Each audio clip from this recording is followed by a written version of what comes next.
너희 마음에 슬픔이 가득할 때 주가 위로해 주시리라. 아침 해같이 빛나는 마음으로 너 십자가 지고 가라. 참 기쁜 마음으로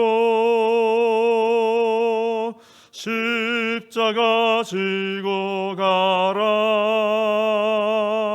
내가 기쁘게 십자가 지고 가면 슬픈 마음이 위로받네. 때를 따라서 주시는 은혜로서 가란 심령의 힘을 얻고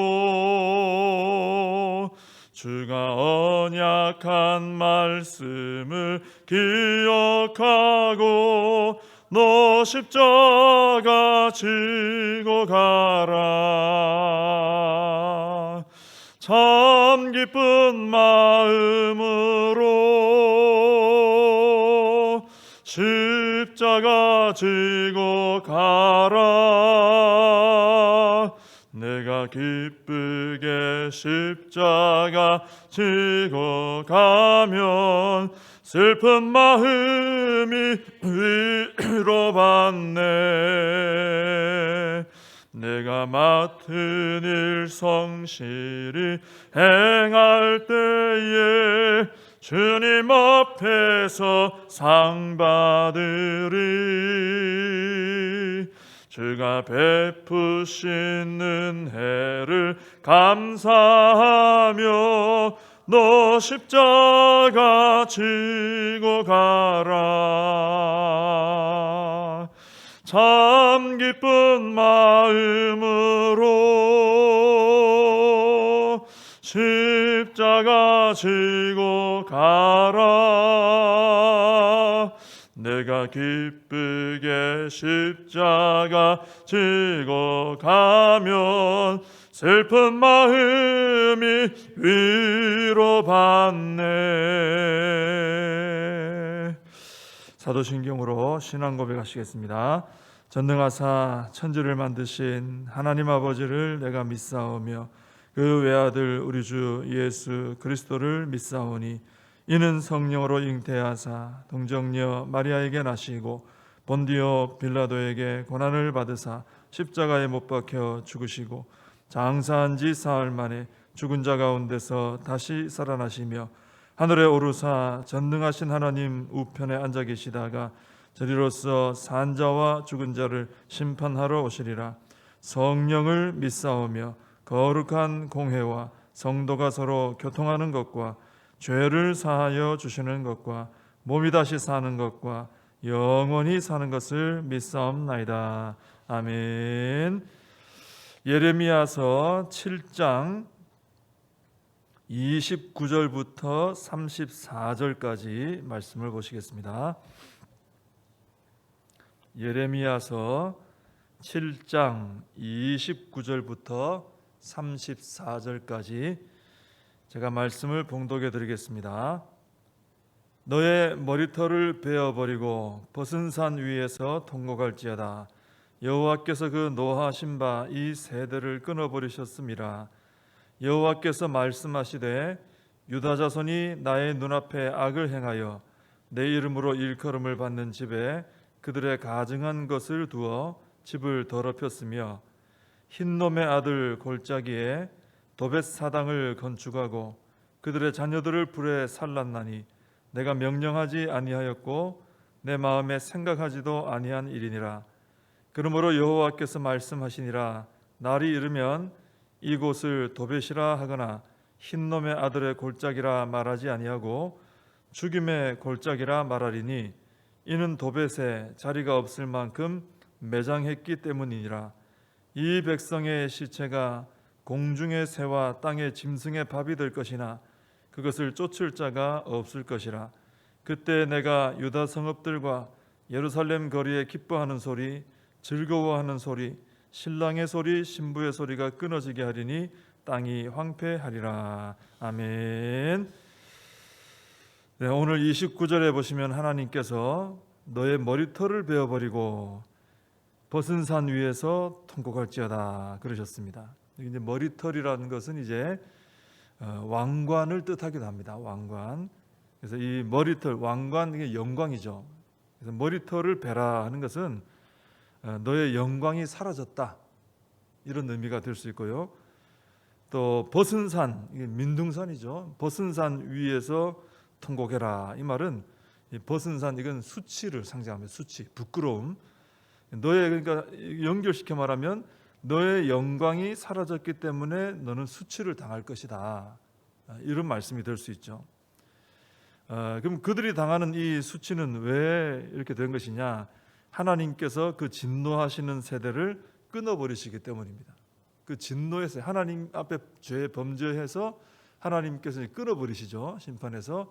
그것이 이들이 당하는 영광이 사라진 수치라는 거죠.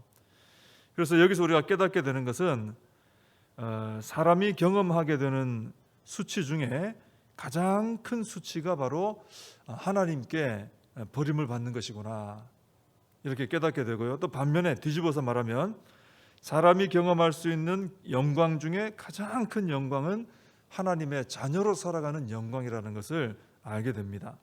그래서 우리는 이스라엘의 이런 안타까운 모습을 보면서 하나님께서 이미 나를 큰 은혜로 하나님의 자녀로 살아가는 영광을 누리게 하셨으니, 이건 분명히 우리가 누리고 사는 영광이죠. 그러니 우리는 내 삶이 수치스러운 삶이 되지 않고 영광스러운 삶이 될 수 있도록 내가 날마다 믿음을 지키며 살아야 되겠다.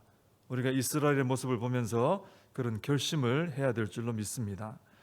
근데 하나님께서는 진노 중에도 우리 선지서에 나오는 하나님의 어떤 진노, 심판 나오는데 하나님은 진노 중에도 항상 긍휼을 베푸셔요.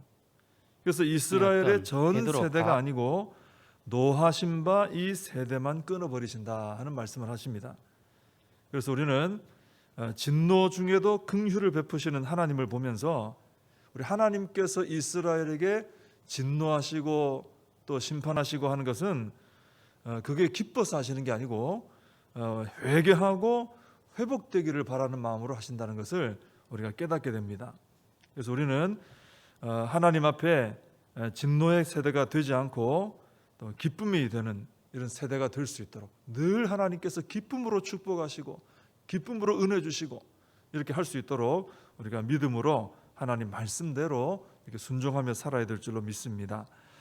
30절과 31절에 보면은 유다 자손의 가증한 죄가 또 나오죠.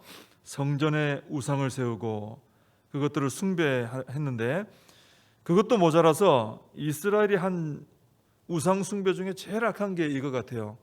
흰놈의 아들 골짜기에 도벳 사당을 건축하고 그들의 자녀들을 불에 살라 우상에게 바쳤다. 그래서 몰래 우상을 섬기는 사람들은 자녀를 불태워서 바쳤어요. 가장 악한 것이죠. 그런데 이것은 오늘 말씀에 나오는 것처럼 하나님께서 명령하지 않으신 것이고 하나님 마음에 생각하지도 않은 일입니다. 하나님께로부터 나온 일이 아니에요. 이것은 마귀에게서 나온 일입니다. 자녀를 불태워 바쳐버리는 것, 우상 숭배하고 사당을 세우고. 더 놀라운 것은 이때가 요시야 왕이 개혁을 한 지 그렇게 얼마 지나지 않은 때라고 그럽니다. 근데 유다는 벌써 다시 우상 숭배로 돌아가는 거예요. 개혁했으면 이게 좀 어느 정도는 가야 되는데 금방 돌이킵니다. 심지어 자녀들을 불에 태워서 죽이기까지 했습니다. 이렇게 금방 죄 짓는 삶으로 돌아가는 걸 볼 때 우리가 알 수 있는 것은 참 사람의 이 죄성이라는 것이 굉장히 질기구나. 다시 죄로 돌아가고 다시 죄로 돌아가고 이게 굉장히 강하구나 것을 깨닫게 됩니다. 그래서 우리 주님 말씀하실 때 너 눈이 범죄하게 하면 눈을 뽑아버려라 그랬어요. 손과 발이 범죄하면 아예 찍어버려라 그러셨습니다. 왜냐하면 사람의 죄성이 그만큼 질기기 때문에 눈 이거 죄 짓는 눈 이거 뽑아버리지 않으면은 눈을 달고 있으면 또 눈으로 죄 짓는다는 거죠. 손과 발 범죄하는 거 끊어버리지 않으면 이 손과 발 붙여놓으면 또 그걸로 또 죄짓게 된다는 거죠. 사람의 죄성이 그렇게 질깁니다. 그래서 우리는 이 질긴 죄성, 이것이 우리에게 있을 때 참 곤혹스러운 이 죄 가운데 자꾸 살아가는 이런 삶을 살게 되는 거죠. 근데 이 질긴 죄성도 이렇게 질긴데도요, 십자가의 보혈로는 끊어지는 것입니다. 성령의 불 같은 은혜 가운데서는 끊어지는 거예요. 그래서 사람의 죄가 아무리 이게 악하고 독하고 질겨도 주님이 주시는, 하나님 안에서 주님께서 주시는 그 은혜 안에서는 다 끊어지는 역사가 일어난다는 것입니다. 가장 강력한 것이 그래서 바로 이 십자가의 은혜라는 것이죠. 그래서 우리는 우리의 영혼을 병들게 하는 이 죄를 이기는 삶을 살기 위해서 나를 의지하면 못 이깁니다. 눈 빼버리고 손발 잘라버리지 않고는 못 이긴다는 거죠. 그만큼 죄가 질깁니다. 항상 그래서 우리는 이 죄를 이기기 위해서는 십자가를 붙들어야 되고 성령을 체험한 가운데, 성령 충만한 가운데 살아가야 되는 거죠. 그래서 더 우리가 항상 말씀과 기도를 통해 이 십자가와 성령의 은혜 가운데 살아야 이 죄성을 이기고 거룩한 삶을 살아갈 수 있는 것입니다. 레위기에 보시면요, 하나님께서 절대로 몰렉에게 자녀를 주지 말라 하셨어요. 이미 기록해 놓으셨죠. 그런 자는 반드시 죽이라고 하셨습니다. 왜냐하면 여러 의미가 있겠지만 자녀는 하나님께서 주신 이 축복의 선물 아닙니까? 가장 귀한 선물이죠. 근데 그 자녀를 우상에게 불태워 바치는, 이건 절대로 해서는 안 되는 거죠. 이 사탄의 역사가 바로 이런 것입니다. 하나님께서는 자꾸 생명으로 살리는 그런 역사를 일으키시지만은 사탄은 가장 귀한, 자신의 이 가장 선물 중에 가장 귀한 선물인 자녀까지도 이렇게 우상의 제물로 바치게 하는 것이 사탄의 역사라는 것입니다. 그래서 우리는 우리의 자녀들이 엉뚱한 것에 인생을 들여서 헛되이 살지 않도록, 이 마귀의 역사 가운데 사망의 늪을 헤매지 않도록 우리 자녀들의 이 삶을 위해, 신앙을 위해서 그 무엇보다 가장 간절하게 우리는 부르짖어서 기도해야 될 줄로 믿습니다. 이 이스라엘은요, 자신들이 잘 먹고 잘 살려고 사실 자녀들을 불태워 바친 겁니다. 우상 숭배는 항상 내가 잘 먹고 잘 살려고 하는 그 욕심으로 하는 거거든요. 그것 때문에 자녀를 불태워 바쳤어요. 나 잘 되려고 자녀를 망친 겁니다. 그래서 부모는 자녀를 나의 욕심을 이루기 위한 도구로 삼아서는 안 된다 하는 것입니다. 하나님께서 나에게 맡겨주신 귀한 자녀인 줄 알고 우리가 부모로서의 책임감을 가지고 자녀가 하나님께 바쳐진 사람이 될 수 있도록 최선을 다해 기도하고 인도해야 될 줄로 믿습니다. 이 유다의 이런 범죄, 우상 숭배하고 사당을 만들고 자녀를 불태워 바치고, 이걸 통해서 결국 하나님께서는 도벳 사당이 있는 흰놈의 골짜기를 죽임의 골짜기, 죽임의 골짜기라는 것은 살육의 골짜기입니다. 그것으로 바꾸어 버리시고 매장지가 없을 정도로, 사람을 묻을 데가 없을 정도로 유다 백성들이 거기서 죽임을 당하게 하십니다. 그리고 그 시체를 새와 짐승이 먹어버리게 하셨습니다.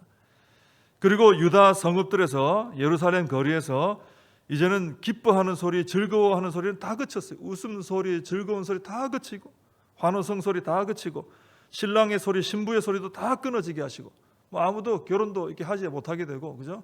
이 일상적인 어떤 돌아가야 될 것들이 안 돌아간다는 거죠. 그리고 땅이 황폐하게 될 것이다. 그런데 원래부터 땅이 이렇게 황폐한 땅, 죽임의 땅, 원래 그렇게 만들어진 땅은 없어요. 그럼 왜 이렇게 죽음의 골짜기가 되고 황폐한 땅이 되느냐? 거기 사는 유다 백성들이 죄를 지어서 그런 것이죠. 사는 사람이 죄를 지으면 그 땅도 황폐하게 되는 것입니다. 그래서 원래 하나님께서 생명을 위해서 만들어 놓은 그 생명의 땅이 이스라엘의 죄 때문에 사망의 자리로 바꿔져 버린다는 거죠. 우리의 죄는요, 우리의 삶의 자리를 이렇게 사망의 자리로 만듭니다. 내가 자꾸 죄를 지어요. 가정에서, 어디 직장에서, 세상 가운데서. 그럼 그 내가 있는 자리가 사망의 자리가 되는 겁니다. 반면에 우리가 하나님 백성답게 말씀 따라 거룩하게 순종하며 감사하며 믿음으로 살아가면은 우리가 가는 자리가, 삶의 자리가, 우리가 사는 땅이 생명의 땅과 생명의 자리로 바뀌어져 버리는 거죠.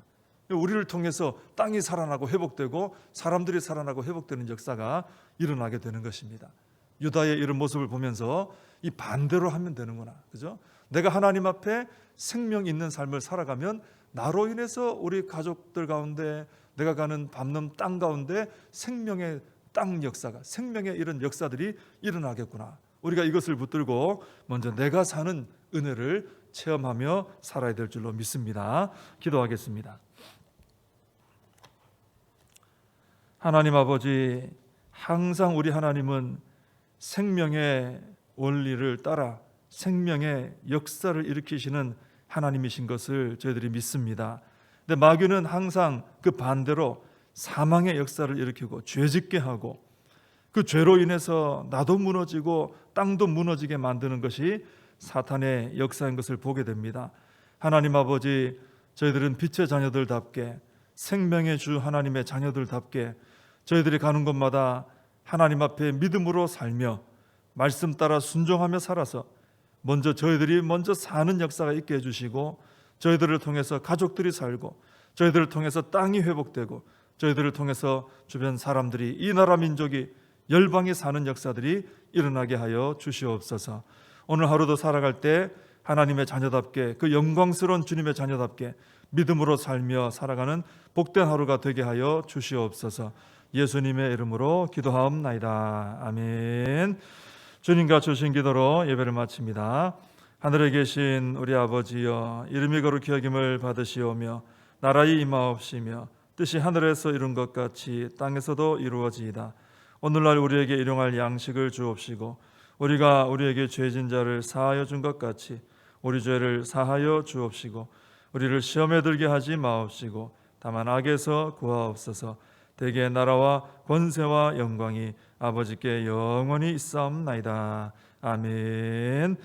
오늘 말씀 붙들고 함께 기도하시고, 또 우리 교회를 위해서, 우리 다음 세대와 우리 사명을 위해서, 또 이 나라 민족을 위해서, 또 우리 수능생들 위해서 다 같이 함께 기도하겠습니다.